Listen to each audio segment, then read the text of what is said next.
అందరికీ హాయ్ అండి. ఇలాంటి పచ్చడి మీరెప్పుడు ట్రై చేసి ఉండరు. నేను చెప్తున్నాను, తప్పకుండా చేయండి. ఇవేంటంటే తీగ బచ్చలి గింజలండి. తీగ బచ్చలితో పప్పు చేసుకుంటారు, కర్రీ చేసుకుంటారు. ఇలా ఎవరు చేసి ఉండరు. నేను మాత్రం మునగాకుతో కలిపి పచ్చడి చేశాను.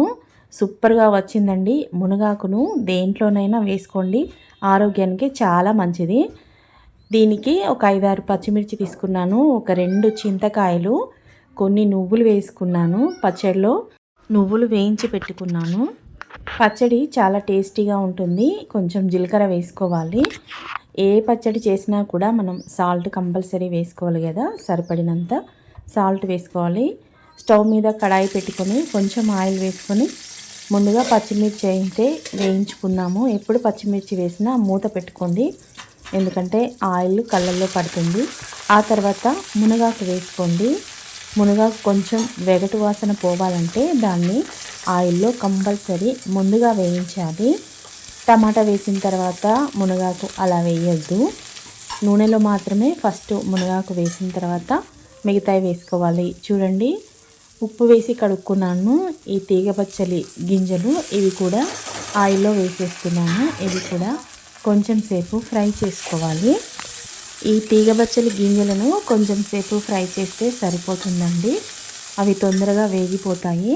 ఆ తర్వాత కొంచెం పసుపు వేసుకోవాలి, ఎందుకంటే మనకు కలర్ కోసం.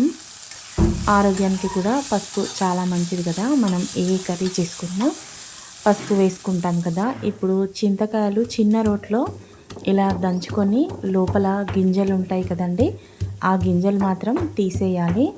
ఎందుకంటే మిక్సీ పట్టేటప్పుడు కూడా మనకు గింజలు అవసరం లేదు, మళ్ళీ బ్లేడ్స్ కూడా మొండిపోతాయి కదా. అందుకని ఇలా చిన్న రోట్లో దంచుకొని గింజలు తీసేసుకోవాలి. ఆ తర్వాత కొంచెం సాల్ట్ వేసాను చూడండి, కొద్దిగా జీలకర్ర కూడా వేసుకోవాలి. చూడండి, ఇలా పక్కన పెట్టాను గింజలైతే.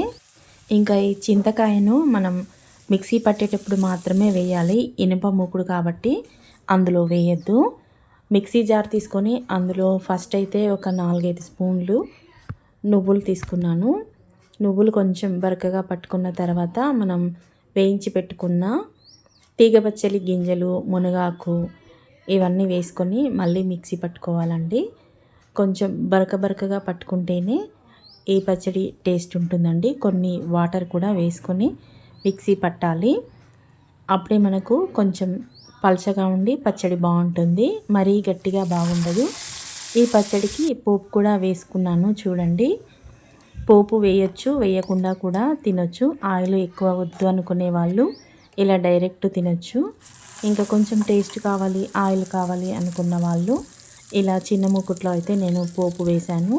మనం మిక్సీ పట్టుకున్న పచ్చడి అంతా ఈ పోపులో వేసి కలిపేసుకొని ఇంకా ఒక బౌల్లో పెట్టుకుంటే మనం చపాతీకి కానీ, అన్నంలోకి కానీ, దోశలోకి కానీ దేనికైనా చాలా టేస్టీగా ఉంటుందండి.